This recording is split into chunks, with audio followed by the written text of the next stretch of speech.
A glory night in Frankfurt on Thursday evening as Dominic Solanke scores Tottenham's only goal to put us through to the semi-finals of the Europa League.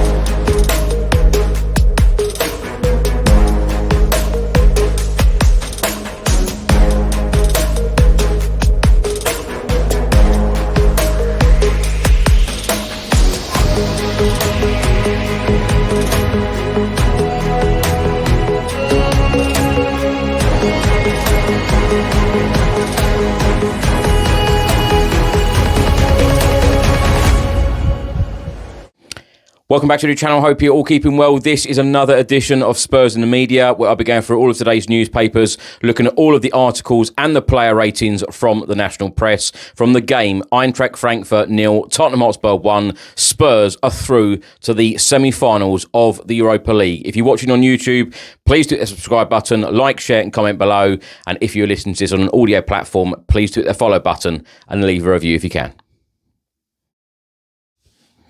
So let's start with a report from the Daily Mirror today, and on the back page it says here, Dom is spot on for Ange and Spurs. Ange Postecoglou revelled in Tottenham's heroic Europa League quarter-final victory by claiming, "You're going to have to put up with me for a little bit longer." Now for a double page spread from the Daily Mirror today, and it says here, "Postmen deliver." It's got this great picture of Dominic Solanke and Lucas Bergvall celebrating, and it says here, "Deadly Doms on the spot to fire and his Spurs battlers into the semi-finals." Now, the Daily Mirror have given Christian Romero the man of the match, and the player ratings from the Mirror: Vicario, Pedro Porro, both of 7s, Romero an 8, Van der Ven an 8, Udogie an 8, Bentancur a 7, Bergvall a 7, James Maddison a 7, Kulusevski sub 6, Johnson 6, Tell an 8, and Dominic Solanke a 7. Now, the match facts and stats here: possession, Frankfurt 61% to Tottenham's 39%. Shots on target, Frankfurt 5, Spurs 3. Shots off target, Frankfurt 4, Spurs 6. Corners, Frankfurt had 8 to Tottenham 7. Offside, 1 apiece. And fouls, Frankfurt 7, Tottenham 9. 3 yellow cards apiece. Now a report from the Times newspaper, and it's got the main heading here, "Dogged Spurs give Ange a lifeline." It's got this picture here of James Maddison being clattered by the Frankfurt goalkeeper Santos, of course leading to the penalty, and this other picture of Dominic Solanke celebrating having scored Tottenham's only goal of the game. Now the player ratings from the Times newspaper today: Vicario, Pedro Porro, both of 7s, Romero also a 7, Van der Ven an 8, Udogie an 8, Bergvall a 7, Bentancur a 7, James Maddison a 7, Sub Kulusevski a 7, Brennan Johnson a 7, Solanke a 7, and Tell a 7. Now a report from the Guardian newspaper, and it states here, Solanke keeps his cool to seal vital win for Postecoglou. Maybe Ange Postecoglou's luck has finally turned. Having complained that the football gods were against him last week, Dominic Solanke's penalty after an intervention from the video assistant referee, another of the Tottenham manager's pet peeves, was enough to seal progress to the semi-finals of the Europa League. Now for a report from the newspaper, and they have also used this picture of James Maddison being clattered by goalkeeper Santos, and the main heading states here, Solanke's goal touch returns at perfect time as Spurs sneak into the last 4. They have given player of the match to Mickey Van der Ven, and it states here, from the first minute his pace was needed and proved crucial for Spurs. Now for a report from the Sun newspaper, and what a wonderful picture here. Brennan Johnson, Lucas Bergvall, Solanke, Tell and Udogie all celebrating. Dom has a glint in his eye. Penn sets up Bodo Semi as Ange howls mad bravery. And it says here, Ange Postecoglou howled James Maddison's bravery for saving his job. Maddison won the penalty, which clinched Spurs a Europa League semi-final against Norwegians Bodo Glimt after being clattered by goalkeeper Santos. Also, a double-page spread from the Sun newspaper today, and it says here, fighting like mad for him, James takes big hit for boss. And it says here, anyone who thinks Tottenham's players have given up on Ange Postecoglou should take a look at James Maddison putting himself in the line of fire in Frankfurt. Now, a couple of stats here. Tottenham have reached a second major European semi-final in the space of 7 seasons, as many as they had managed in their previous 44 campaigns. And this was only the second time Tottenham progressed in 11 European knockout games after failing to win the first leg at home. And that was also against Ajax in the 2018-2019 season. And Dominic Solanke completed as many passes in the first half in Frankfurt as he scored penalties, both won. He has 7 goal involvements in the competition. And since the start of the 2018-19 season, only Braga 13 have conceded more Europa League penalties than Frankfurt, which is 10. Now for a look at the Daily Express, and I must say I am a little bit disappointed on the media coverage about Tottenham's game. It is all about Manchester United v Lyon. Of course, Manchester United came from behind to win 5-4 and go through to the semi-finals as well. But of course, it was a glorious night for Tottenham as well as Manchester United. You've got this very small piece here on the back page. It says, Ange laps up Spurs lifeline. Ange Postecoglou revelled in Tottenham's Europa League quarter-final victory in Frankfurt last night and said, you're going to have to put up with me for a little bit longer. The Daily Express have also published this full-page article, and it says here, Dom's spot on, and it shows this picture of Dominic Solanke scoring Tottenham's penalty, and it says here, Solanke penalty sees Spurs into semi-final and buys Ange time.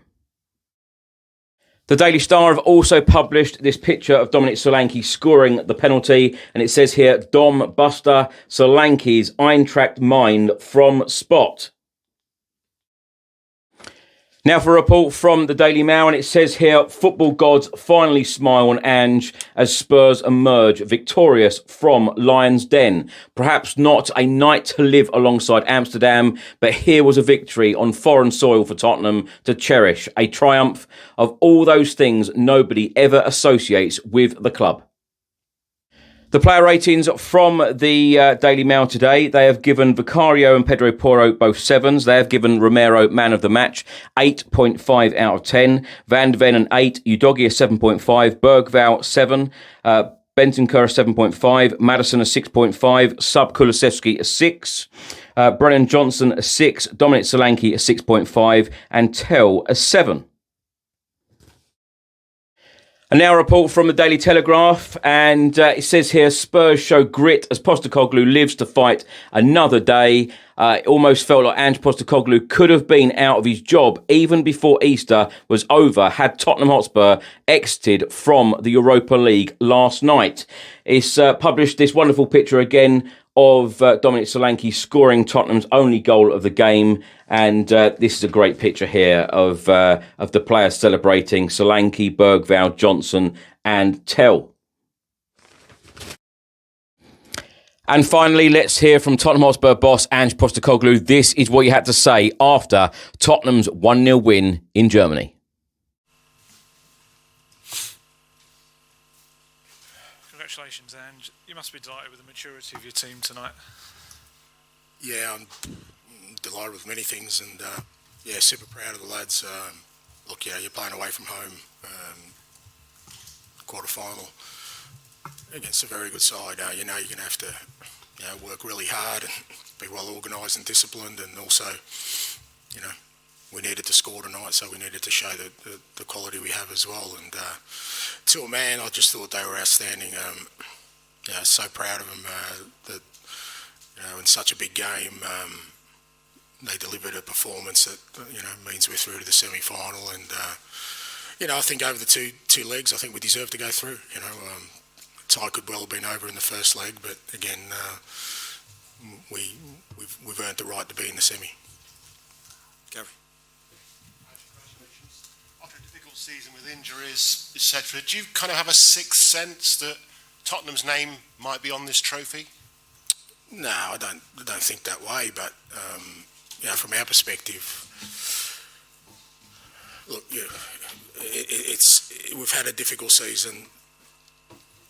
I think there's some reasoning behind that, which was pretty evident tonight, that, when we got our strongest team out there, a lot of the things that we've sort of suffered with this year, I'm sure we wouldn't have, because, the spine of our team, at times Vicario, Romero, Van der Ven, Bentancur, Solanke, like these guys, we were missing all of them at different times this year. And, when we got the whole group, and it's not just them, it's the whole group together,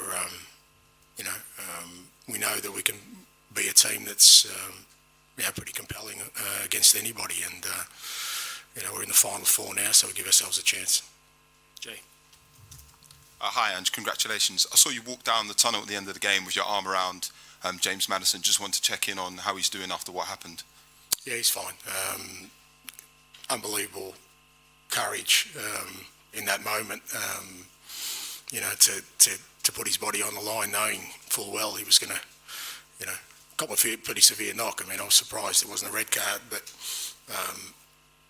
super courageous from him. And look, he's sore, but I'm sure that's all been numbed, knowing that he's helped us progress to a semi.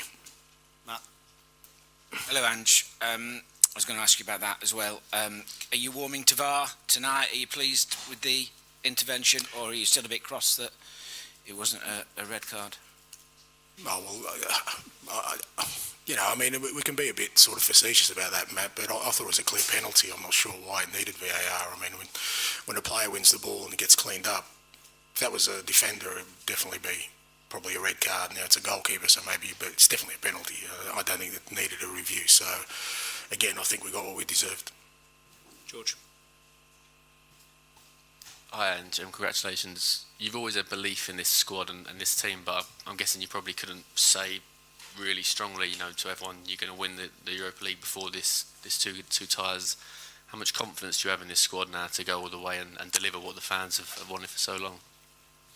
Well, look, I think, we can't get too far ahead of ourselves. We're in the semi-final, and, we're going to have a difficult opponent in the semi. But it's not about my belief in the team. I think what's more important is the belief the team's had, because after a season like ours, it would be very easy for the players and the staff to, I've said before, that they could have left me in a pretty vulnerable place in terms of, them splintering at any, but I've never felt that, with all the noise around our season. They've been so united in believing in what we're trying to achieve here, and that's what gave me heart all along, that, if we got our own little bit of slice of luck in terms of just getting some players back, that, I really believe that this team, could achieve, and that's what keeps driving me. It's not so much my belief in them; it's their belief in what we're doing, and both and the players and staff have just been outstanding. Like I said, I'm the front man for it, but they take responsibility for it as well, for all my decisions and everything I do, but not at any stage have I felt that they've lost any belief in me or what we're doing, and that's just crucial when you're having a difficult season, but there's also a season of opportunity there. Ryan's finish, please. Hi, Ange. Congratulations. I just wanted to ask about your own kind of personal feelings. Obviously, it's no secret it's been a tough season, and coming into this game, it must have been quite tough having to deal with all the noise. So to win in the manner in which you did, how are you kind of feeling? Is there relief, or? I think I said yesterday, I'm the same manager today that I was yesterday. So if people think that us winning tonight makes me a better manager, whoever didn't think I was doing a good job yesterday should be feeling the same way today. I don't care. It doesn't bother me. It doesn't affect what I do. For me, it's always about the dressing room, Do the players believe? Do the staff believe? That's much more important than what others may, make of me. So, unfortunately for a lot of you, you're going to have to put up with me for a little bit longer, mate. So we'll just see how that goes. All right, thank you Very much. So Spurs now play Norwegian side Bodo Glimt in the semi-final. Of course, the first leg takes place at the Tottenham Hotspur Stadium on the 1st of May, and the away leg is on the 8th of May, of course, in Norway. Let me know whether you think Spurs can go all the way and lift the trophy. Of course, if Spurs did get past the Norwegians in the semi-final, we will play either Athletic Club or Manchester United. What an interesting game that would be. Anyway, if you're watching on YouTube, please hit that subscribe button, like, share and comment below. And if you listen to this on an audio platform, please do hit the follow button and leave a review if you can. And I'll see you on the next one. Have a great weekend and come on you Spurs.